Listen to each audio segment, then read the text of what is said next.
Buenas tardes, bienvenidos a esta conferencia. El título de esta conferencia es La relación entre el asesor y el asesorado. El objetivo de la conferencia es principalmente identificar cómo el proceso personal del asesor, de nosotros como asesores, influye e impacta en el asesorado, en su proceso y también obviamente en su formación, pero sobre todo en cómo esto influye en el proyecto de investigación que está desarrollando. Todo esto comienza porque nosotros como docentes trabajamos con seres humanos y los seres humanos tenemos todos tres dimensiones. Desde los tiempos de los griegos decían cuerpo, mente y espíritu, para no meternos en rollos del espíritu, porque finalmente pues eso me parece que es algo mucho más profundo. Aquí vamos a hablar de tres dimensiones que son la intelectual, la física y la emocional. La intelectual que corresponde a la mente, la física que corresponde al cuerpo y la emocional que corresponde a esa parte del espíritu. Estas tres dimensiones las tenemos todos los seres humanos y como seres humanos siempre nos están afectando de alguna manera u otra.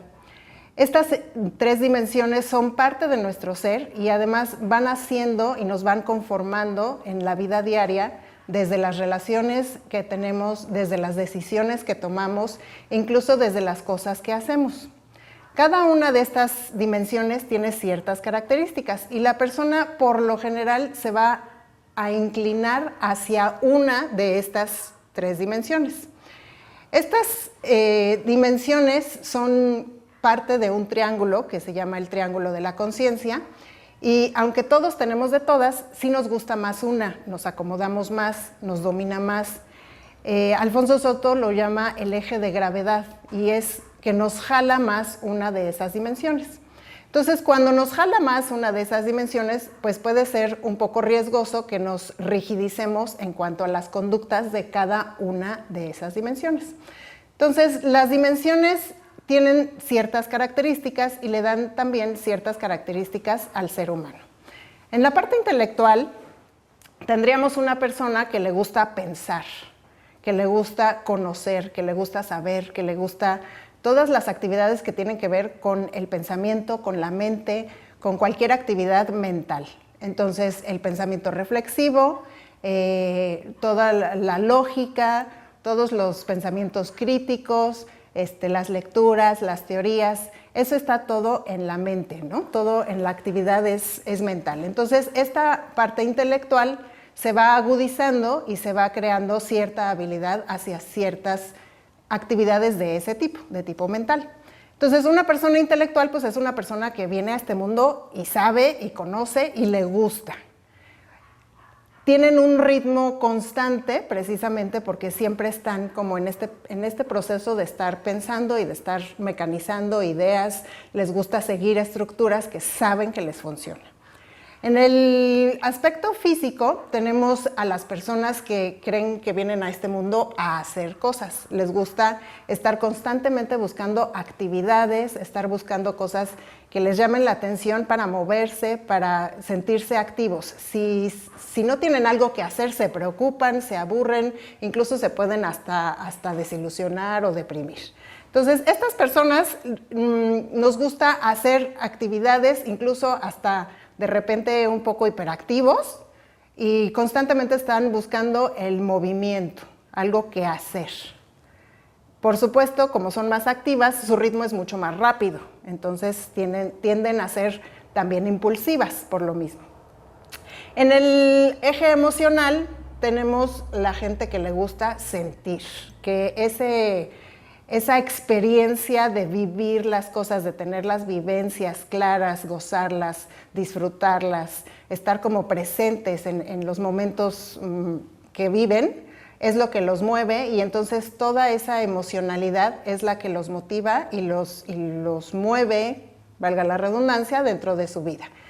Las personas emocionales pues tienden a tener un ritmo mucho más lento, precisamente porque les gusta detenerse a vivir la experiencia, a gozar la experiencia. Entonces, cada una de estas personalidades o cada uno de estos ejes van formando la personalidad. Como les decía, son ejes dominantes y en el momento que nos jalamos demasiado nos podemos rigidizar en una conducta y entonces desde esa conducta creemos que todos son iguales que nosotros. Entonces, por ejemplo, un físico que es activo, que se mueve, que siempre está buscando cosas que hacer, con un emocional que le gusta disfrutar, ser lento, ser pausado, pues entonces se van a crear cierto tipo de conflictos entre un ritmo físico y un ritmo emocional. Entonces nosotros vamos creando esta personalidad y aunque siempre hay una que nos jala de más, tenemos las tres, todos tenemos las tres. Y entonces se combinan en un triángulo que es el triángulo de la conciencia. La conciencia está al centro de estos tres ejes y se va ampliando esa conciencia. Conforme nosotros nos vamos a dar cuenta que tenemos el intelecto y que hay que desarrollarlo, que tenemos la parte física y que hay que desarrollarla y que tenemos la parte emocional y que también hay que desarrollarla, entonces se va ampliando nuestra conciencia. En la medida en que nosotros ampliamos esa conciencia, entonces nos podemos relacionar de diferente manera.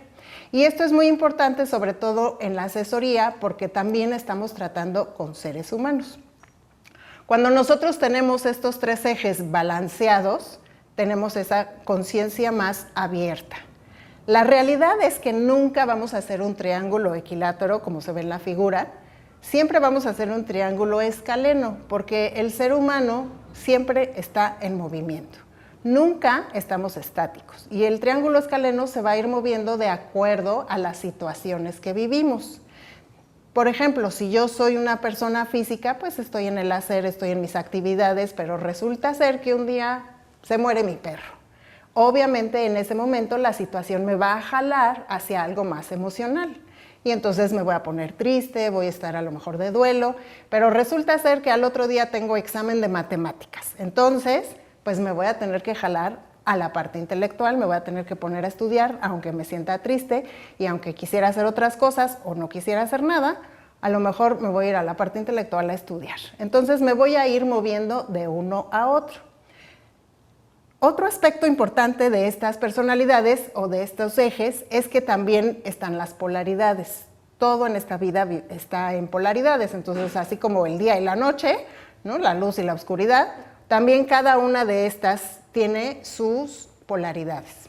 Entonces, por ejemplo, en el físico, como le gusta hacer, la polaridad es un día decir, pues hoy no quiero hacer nada, no me quiero ni mover. Y entonces está haciendo nada. Y eso es una parte del hacer, pero es el opuesto del hiperactivismo. En el emocional, por ejemplo, pues podemos hablar de emociones que nos gustan y que no nos gustan. Tendremos al amor, pero a lo mejor también podemos sentir odio, sentir rabia, o enojo, miedo, etcétera, ¿sí? Entonces, siempre hay polaridades. Igual en el intelectual está entre el saber y el no saber.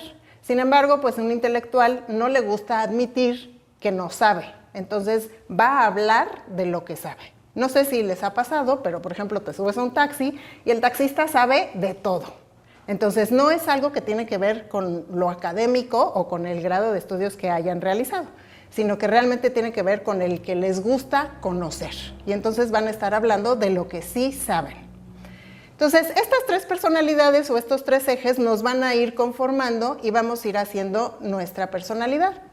En la medida en que nosotros nos vayamos haciendo conscientes de nosotros mismos, vamos a poder ampliar esa conciencia y entonces relacionarnos diferente con pues, las personas con las que estamos trabajando. En este caso, pues estamos trabajando con alumnos. Y así como nosotros tenemos nuestro proceso, ellos también tienen su proceso. Entonces es importante identificar cuál es el proceso, en dónde están nuestros alumnos. Porque esto es lo que va a impactar a la hora de relacionarnos con ellos y a la hora también de que ellos hagan su proyecto de investigación. Por ejemplo, lo que les comentaba del físico, que quiere hacer, y el emocional, que pues le gusta disfrutar. Si yo soy un asesor físico, le voy a estar insistiendo, ponte a hacer, ponte a escribir, porque no has avanzado, ¿qué estás haciendo? Ahora que, ¿no? Muévete, haz algo. Y el emocional va a llegar y te va a decir, ay, profe, es que no entiendo. Y le dices, bueno, ¿qué es lo que no entiendes? Y te dice, híjole, pues la verdad, desde marzo para acá no entiendo nada, ¿no? O sea, además es como emocional, entonces pues tienden a exagerar, a vivirlo con toda esa emocionalidad. Y entonces, pues, ¿no? El asesor se desespera porque el alumno no está haciendo nada y entonces no avanza, ¿sí? Por ejemplo, si son dos intelectuales, pues a lo mejor van a hacer unas conversaciones maravillosas, ¿no? De teorías, de autores, y mira, ahora léete esto, ahora averigua esto, ahora fíjate en esta teoría, y entonces se pueden dar cuerda y van a avanzar mucho en la parte intelectual. Pero si no aterrizan en lo físico, si no aterrizan en lo concreto, en lo material que es escribir el reporte, entonces pueden estar ahí, ¿no? Mucho tiempo en la asesoría averiguando, descubriendo teorías, haciendo teorías ellos mismos, pero no concretizan. Entonces, esto va afectando no solamente en la relación, sino también en el proyecto de investigación. Muchas veces estas personalidades, como tenemos de las tres, se van ocultando porque vivimos en un entorno. Por ejemplo, si yo vivía en una familia que es intelectual, que les gustaba leer, que les gustaba hacer investigación, que les gustaba el conocimiento, que les gustaba, en lugar de no sé, ir a la playa, ir a los museos, pues seguramente las actividades que aprendí son las intelectuales. Y entonces, además de mi eje dominante, voy a tener un eje secundario que también me va a impactar y que me puedo más o menos ajustar a él, y por lo general es algo que aprendimos. Nosotros como quiera vivimos en un entorno y vivimos en varios entornos. Entonces tenemos en el centro, tenemos a la persona con sus tres ejes, luego tenemos a la familia, que es como el primer entorno o el primer grupo en donde vivimos, tenemos a esa familia y esa familia también tiene esos tres ejes. Como en el ejemplo que les dije, pues es una familia intelectual, entonces voy a aprender cosas intelectuales. Pero además esa familia pues vive en una sociedad, vive en una comunidad, vive en un país, y ciertos países, pues ciertas culturas también todos tienen esos tres ejes. Entonces podemos identificar culturas que son más intelectuales, podemos identificar culturas que son más físicas y otras que son más emocionales. Por ejemplo, México, pues es una cultura emocional. Nos gusta la pachanga, nos gusta el tequila, nos gustan los amigos, nos gusta juntarnos, reunirnos, apoyarnos, y eso pues es muy emocional. Pero a lo mejor una cultura como Alemania, pues es una cultura mucho más intelectual, ¿no? O por ejemplo, una cultura física podría ser China, y por eso ganan siempre todas las medallas en las Olimpiadas, ¿sí? Por eso son tantos chinos también, porque siempre están en lo físico, siempre se están haciendo. Entonces, estos entornos también nos van afectando, nos van creando cosas que vamos aprendiendo, y entonces puede ser que mi eje dominante esté muy cubierto por algo que aprendí. Si yo soy, vamos a suponer que yo soy emocional, y entonces me gusta la música, me gusta el teatro, me gusta ese tipo de cosas que me mueven, la pintura, no sé, soy como artista, ¿no? Pero resulta ser que vivo en una familia intelectual en donde me dicen, tienes que sacar 10, tienes que tener un buen promedio, tienes que acabar la universidad, tienes que estudiar, tienes que ser el mejor, y entonces pues eso voy a aprender. Hay de dos sopas, o me acoplo o de plano me salgo de la raya. Si me salgo de la raya puedo decir, no, ¿sabes qué? O sea, eso no es lo mío, yo voy a ser músico y háganle como quieran, ¿no? O voy a ser pintor y háganle como quieran. O me adapto, si se me da lo intelectual, digo, bueno, pues está bien, voy a estudiar, me he hecho mis carreras, me he hecho mis estudios, y a lo mejor por acá al lado pues hago mis ratitos de pintura o mis ratitos de música. Y entonces puede ser que me estén percibiendo como alguien intelectual porque me modifiqué, porque aprendí, porque me fui haciendo intelectual, pero lo mío es otra cosa. Entonces es muy importante saber esto porque tú vas conociendo a tu alumno, tú vas viendo cuál es su entorno, cuál es su contexto y cómo este contexto le va a influenciar. Esto se ve sobre todo, por ejemplo, en los chavos de preparatoria que están apenas como tratando de descubrir a qué se van a dedicar, y entonces se jalan mucho por lo que le dicen sus papás, ¿no? Lo que dice la familia, ¿qué quiere la familia que haga? Y entonces vamos a estar viendo que el chavo se le da la pintura o se le da el dibujo o se le dan las cosas artísticas, pero el papá quiere que sea ingeniero, ¿no? O el papá quiere que sea médico. Y entonces pues va a tener un conflicto este muchacho porque no sabe cómo hacerle para escogerse a sí mismo en lugar de escoger querer estar bien con su papá. Entonces, esto es lo que tú vas a vivir con los asesorados, es lo que vivimos con los estudiantes muy seguido. Entonces, es importante ver estos procesos porque en el momento que se juntan los dos procesos, se puede ayudar al alumno o se puede hacer que retroceda o se puede hacer incluso que se estanque. ¿Cómo funciona esto? Tenemos a la relación en donde se juntan el proceso del asesor y el proceso del estudiante. Cada uno de estos tiene su propio proceso, su triángulo que se está moviendo y su conciencia que se puede estar ampliando. Entonces, estos dos procesos, en el momento que se juntan, es en donde se da la relación. Tú puedes ayudar a tu alumno si te das cuenta de cuál es la necesidad que está de fondo a partir de estos tres ejes. Si tú ves que un alumno se está cargando demasiado a leer, a buscar teorías, a investigar, a, no sé, la parte teórica, la parte intelectual, tú lo puedes jalar y decir, oye, a ver, ya estuvo bueno, ya no leas, ahora ponte a hacer el experimento, ponte a escribir, siéntate y hazlo concreto. Y entonces llevarlo a que ese triángulo se jale hacia el otro lado y se empiece a balancear, se empiece a ampliar esa conciencia y entonces pueda avanzar hacia su proyecto de investigación. Entonces, en el diagrama, si se fijan, están los dos puntos en donde se junta, ahí es la relación, esa es la línea de la relación. Y la línea de la relación puede ir hacia la terminación del proyecto o puede ir hacia el abandono del proyecto. ¿Por qué? Vamos a suponer que yo estoy con un asesor intelectual que cada vez que voy a asesoría me dice, ahora lee esto, ahora lee el otro, ahora lee a fulano, ahora lee a mengano. Y entonces me trae leyendo y leyendo y leyendo y leyendo y leyendo. Puede ser que llegue un momento el asesor que diga, perdón, el asesorado que diga, ya me cansé de leer, siento que no avanzo, siento que no hago nada. ¿Sí? Y entonces puede incluso abandonar el proyecto. En cambio, si tanto el asesor como el asesorado, o uno o el otro, tienen esa conciencia, se van a dar cuenta, me estoy jalando al eje intelectual, y entonces tengo que jalar cualquiera de los otros dos ejes para poder balancear otra vez este triángulo. Si yo estoy consciente, yo lo hago.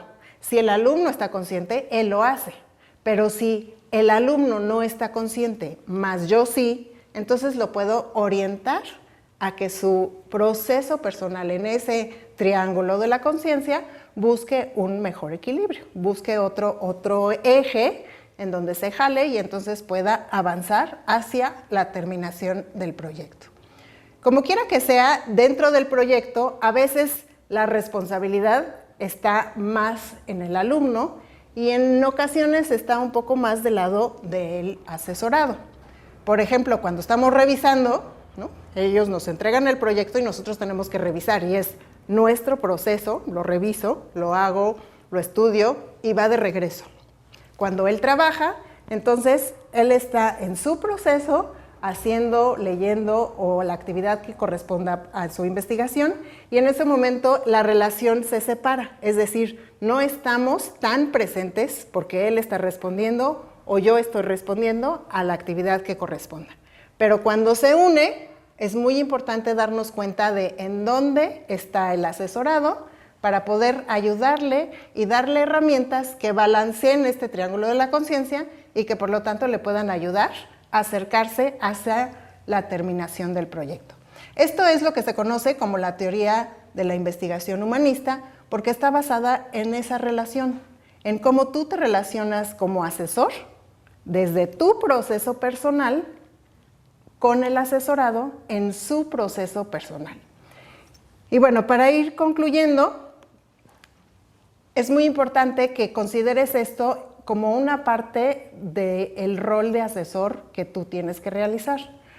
Como docentes y como asesores, trabajamos con seres humanos y lo que hacemos es orientarlos, guiarlos, a veces dirigirlos, pero sobre todo acompañarlos. Acompañarlos en este proceso de investigación que están haciendo, en este desarrollo de su proyecto, que como proceso académico también influye en su proceso personal de formación. Entonces es muy importante que conozcas estos procesos para que a la hora de tratar con ellos y en la relación favorezca no solamente su proceso de investigación, sino además también su proceso personal.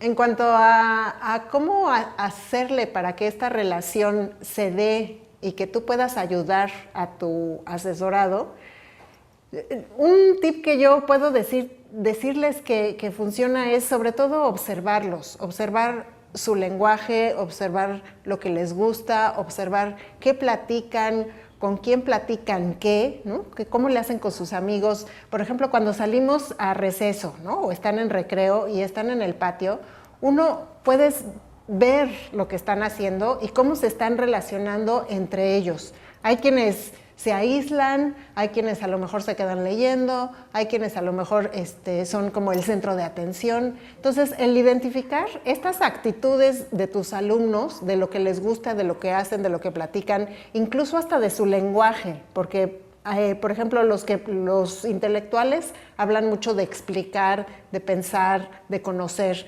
mientras los físicos hablan más de verbos, ¿no? De vamos a hacer, a dónde vamos a ir, qué vamos a ver, hablan como más en verbos. Y los emocionales pues hablan más desde la emoción, desde la pachanga, desde dónde nos vamos a juntar, ¿no? Incluso a la hora que toman las decisiones, lo toman desde diferentes puntos de vista. Por ejemplo, si yo voy a hacer ejercicio, un intelectual va a ir a hacer ejercicio porque sabe que es bueno para él, porque sabe que le va a ayudar en su salud. Un físico va a ir a hacer ejercicio porque se quiere mover, porque quiere hacer algo, porque quiere ir a la actividad. Y un emocional a lo mejor va a ir a hacer ejercicio porque va a ir a ver a los cuates al gimnasio, ¿sí? Entonces, sus decisiones, ¿desde dónde están tomando sus decisiones? Cuando tú estableces esta relación con tu asesorado, es muy importante que te des un tiempo para conocerlo, para platicar con él, para generar esa confianza a través de la empatía. La empatía es otro tip que ayuda muchísimo en el momento de platicar con los alumnos. A veces las presiones institucionales no nos dejan darnos estos tiempos para conocer a nuestros alumnos. Incluso a veces hasta a nosotros nos da miedo porque se nos cuelgan los alumnos. Entonces es importante poder manejar en qué sí, en qué no, en qué momento, en qué tiempo, en qué espacio, pero sí es importante que te des un momento para generar esa relación de confianza a través de la empatía con tu asesorado. Estas herramientas que estamos viendo y que estoy platicando el día de hoy, no solamente te sirven para tus asesorados, te sirven para cualquier estudiante, e incluso te sirven para cualquier relación, incluso tus relaciones personales, ¿no? Les voy a comentar un ejemplo que siempre les comento en estas conferencias, que es personal y que tiene que ver con mi forma de ser y con la forma de ser de mi hijo. Por ejemplo, yo soy física y me gusta hacer todo rápido y córrele y ahorita y ya como va, ¿sí? Ese es mi ritmo y yo pienso que pues así es la vida, ¿no? O sea, hay que hacer cosas. Y mi hijo es emocional, entonces a él le gusta disfrutar, llevársela tranquila, oír música, estar en su cuarto, ¿no? Meterse en el Facebook, todo con tiempo y con calma. Cuando era muy chiquito, pues vivíamos muy cerca de su escuela y entonces era, levántate, córrele, vístete, apúrate rápido, ¿no? Y yo a mi ritmo quería que lo hiciera rápido. Pero él, pues yo no sé qué hacía, pero se levantaba, se quitaba la pijama, le iba a dar de comer al pescadito, saludaba al sol, no sé qué hace, ¿no? Pero se tardaba. Y yo, vas a llegar tarde, apúrate, córrele, ¿no? Y entonces el pobre pues lo estresaba porque en mi ritmo era diferente a su ritmo. Entonces, cuando yo comprendí esto, Pues tan fácil, le pongo su despertador 1 hora antes, él se levanta, saluda al sol, le da de comer al pescado, saluda a la florecita, se quita una pijama, se va y se desayuna, regresa y se viste. No sé qué hace toda la hora, pero bueno, cuando ya esté listo, llega y me dice, mamá, ya estoy listo, rápidamente me pongo los pants y nos salimos. Se acabaron los pleitos. Entonces, este tipo de herramientas te sirve para cualquier relación. En el caso de tus asesorados, además impacta en qué va a pasar después con su proyecto de investigación. Si tú ves que un asesorado se está jalando demasiado hacia un eje, hay que darle las otras 2 herramientas, los otros 2 ejes, los otros 2 apoyos como acompañamiento. Por lo general en la actividad de la investigación, pues es una actividad intelectual, entonces se van más hacia la parte intelectual. Entonces hay que asegurarnos de que concreticen en lo físico y hay que asegurarnos de que ese acompañamiento y esa confianza y esa empatía se da en la relación. Pues muchísimas gracias por su atención. Los que están en el diplomado tienen el correo de sus facilitadores, pónganse en contacto con ellos. Cualquier duda, cualquier inquietud que tengan, ellos están para ayudarlos y para acompañarlos en este proceso. Somos un equipo que nos dedicamos a fomentar la investigación y que nos dedicamos a ayudar a esta profesionalización de los asesores, que ayudamos y acompañamos a los chavos, a los estudiantes, a los alumnos a hacer proyectos de investigación. Estas conferencias van a seguir, entonces estén atentos a la siguiente conferencia que tenga que ver con esta formación que estamos brindando para ustedes. Muchísimas gracias.